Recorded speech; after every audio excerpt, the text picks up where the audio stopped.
That's the law. All right. Okay, sir. So learn to live with it. That's a clear abuse of power. I've been up here for 150 days, and I've asked my clients, or not my clients, my attorneys to please represent me in this matter, and they have not done it. And they can't give me a reason. They can't give me a KSA. They can't give me any of that. I've been up here for 150. This is an abusive process. If you don't like it, go hire your own lawyer. Okay? That's your choice. No, I'm not asking that. I'm not asking them. No, well, I'm done. I am denying the motion to withdraw. Will you rule on the procedural timeline error? Okay. Jailer, put him on mute. Well, based on what you've described, it sounds like the defendant's behavior in court is definitely disruptive. Showing disrespect towards his own lawyers and the judge isn't going to help his case, regardless of the severity of the charges.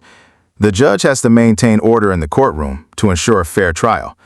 It's understandable that the judge is correcting his behavior to keep the proceedings on track. It's a very serious situation with tragic accusations, and the court needs to focus on the evidence and the legal proceedings. Mr. Leon appears by Zoom and through counsel, Christopher Rourke Colby and Cassie Ziegler of Ellis County. All right, Mr. Leon, do you have any objection to us conducting this hearing by Zoom? No.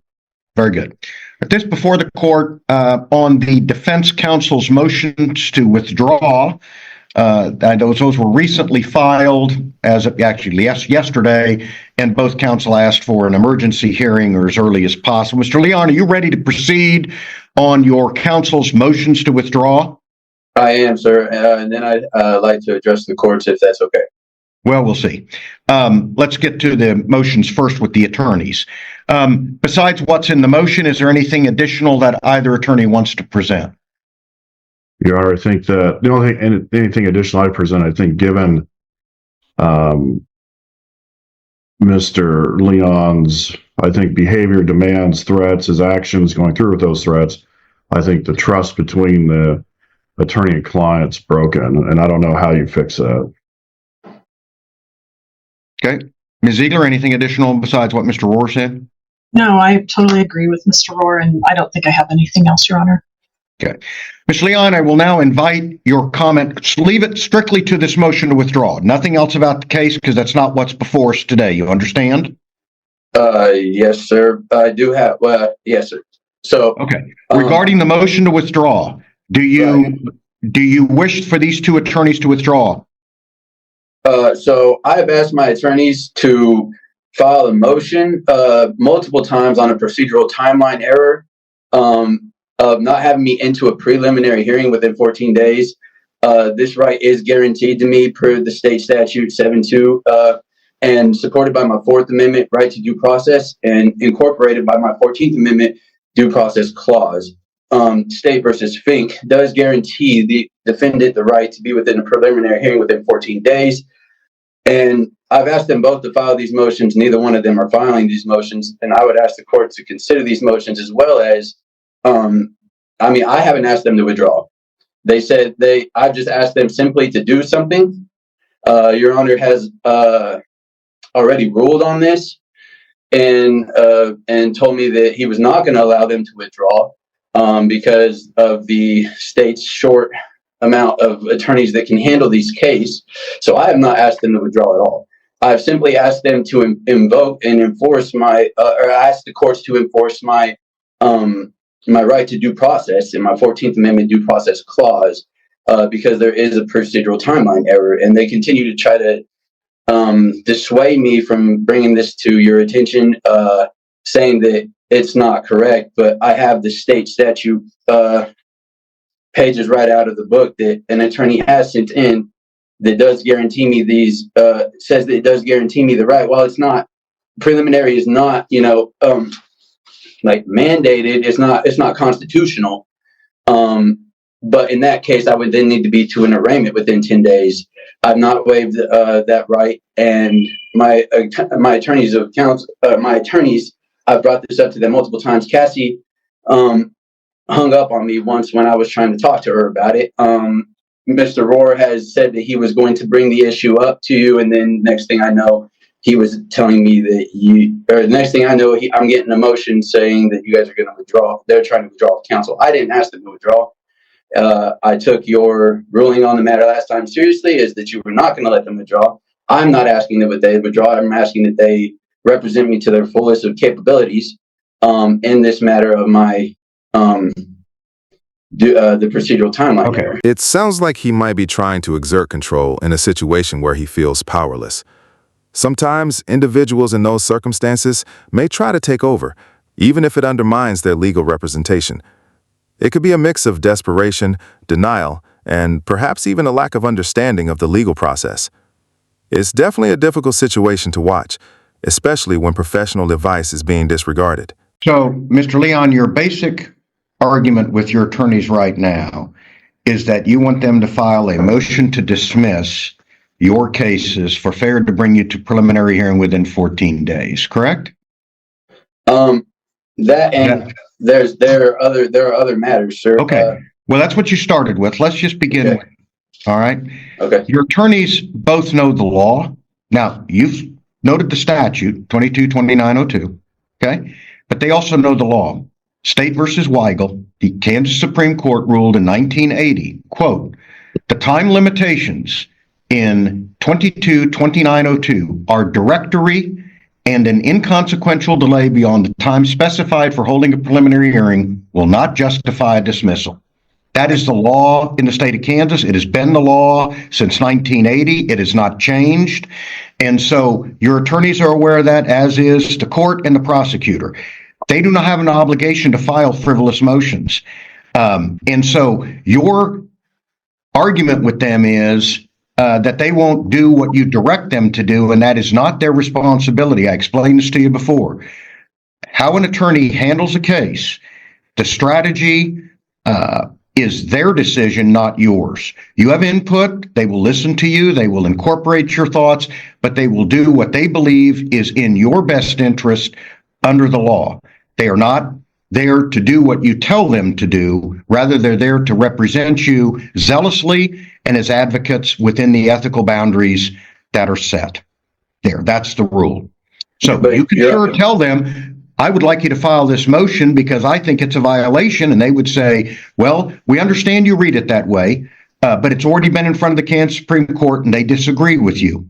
And that's the highest authority in this state. So, but Your Honor, State versus Fink says that I have this. Hold on. Yeah, I'm telling you, Mr. Young, I'm not going to have a legal debate with you. Okay, I'm telling you, I gave you the case citation. It is not the only Kansas Supreme Court case that is ruled on this issue. It is directory, not mandatory. I understand that, sir. I've been up here for 150 days without a preliminary hearing or any type of court proceeding. That's a clear abuse of power. Well, that's a different argument, and we're not going to, I told you we weren't going to get into that. We're here to talk about whether I'm going to let your attorneys withdraw or not, okay? But I wanted to give you at least the law to explain why they don't do everything you ask them to do. Your Honor, that doesn't tell me anything about the procedural timeline error, though, that I've been asking them to represent me on. The procedural timeline error does say, Your Honor, that an abusive process cannot be done. I've been up here for 150 days, and I've asked my clients to please represent me in this, or not my clients, my attorneys to please represent me in this matter, and they have not done it. And they can't give me a reason. They can't give me a KSA. They can't give me any of that. And it also says, Your Honor, that I am entitled to being into a preliminary hearing or an arraignment within 10 days. I've been up here for 150. This is an abusive process. Okay. I've listened to this before. This is what we're here for today, is your attorney's request to withdraw. Here's what the court's going to hold. You can keep filing ethical complaints on them. You can keep doing whatever, all of these pro se filings. I mean, you have a lot of time on your hands up in jail. So I'm not in any way telling you that you're prohibited from doing that. But they will control the strategy and the procedure in the representation of you. And here's the bottom line, Mr. Leon. I could appoint every attorney in the state, and they're going to have the same problem with you that these two attorneys do. That's the criteria I have to look at. Okay? If you don't like it, go hire your own lawyer. Okay? That's your choice. It sounds like this individual is really struggling with the legal process and his relationship with his legal team. It's common for complex cases, especially those involving serious felonies, to take time to investigate and prepare properly. The legal system can be quite complex, and it can be frustrating for individuals involved, especially when they feel like their rights are being infringed upon. However, working collaboratively with their legal counsel is usually the most effective way to navigate these situations. It's important to remember that public defenders are there to advocate for their clients' interests, and resisting their assistance can make the legal process even more challenging for the individual involved.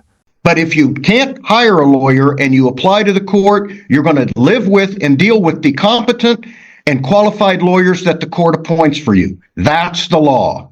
All right? Okay, sir. So learn to live with it and learn to cooperate with them, because I'm not going to let them withdraw, because if I do, the next lawyer I appoint, I'm going to have the same argument. And here's the other thing, Mr. Leon. Your main argument is, Judge, I've been up here 150 days. I want my day in court. If I appoint a new lawyer, they're going to have to review all of the discovery in this case. They're going to have to interview witnesses. They're going to have to communicate with the prosecutor. They're going to have to visit with you. That takes time. And that you're not the only client they have. So that time is longer. So the very thing you're complaining about, if I grant the request that they're making on your behalf today, only increases that very time standard. The very key problem you're talking about. It's counterproductive. I understand that. I'm not asking that. I'm not asking them. No, well, I'm done. I am denying the motion to withdraw at this time. Will you go on the procedural timeline error? Okay. Jailer? Yes, sir. Put him on mute. I'm not going to have him interrupt me anymore. Thank you. Counsel, I just wanted to express to you that I appreciate the dilemma you have. It's not the first time you have gone through something like this. I'm denying your motions at this time for the reasons I recited. Number one, any other lawyer I appoint is going to have the exact same problem. I'm just going to keep repeating it. And number two, if I appoint new counsel, it's going to further delay the hearing, and we already have a preliminary hearing scheduled. And I'm not going to delay it another 100 days or 150 while a new attorney gets up to speed on the case. This defendant's complaining that he wants to get into court. We're going to give him that because it's scheduled, and we're going to go forward with it as scheduled. Understood? Yes, sir. Yes, sure. Very good. Okay. Anything else that you need to address with the court today? No, Your Honor. Very good. All right. We are scheduled for preliminary. When is that again? Next week. Next Wednesday, week. The 13th. It's the 13th. Yeah, I knew it was coming up. I knew it was next week sometime. Let me look here. Yeah, we're scheduled for an all-day preliminary next week, Wednesday, a week from today. So, since Mr. Leon's main complaint is, I want to get my preliminary, we're just going to get it a week from today. And if we hire or if we appoint new counsel, it would be delayed probably well into January or February next year with the holidays and the scheduling problems. So we will give him what he wants.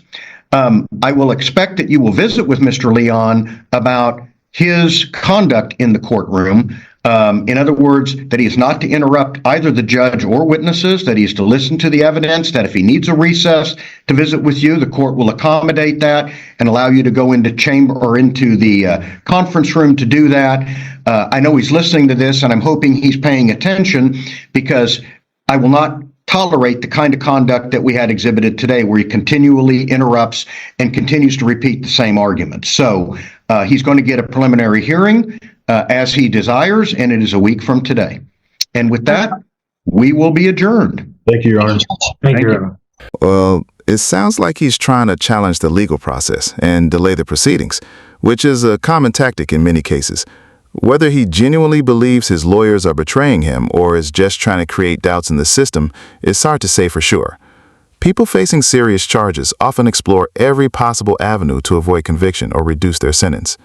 The justice system allows for appeals and challenges, and even in the most serious cases, defendants still have the right to use all legal means to defend themselves.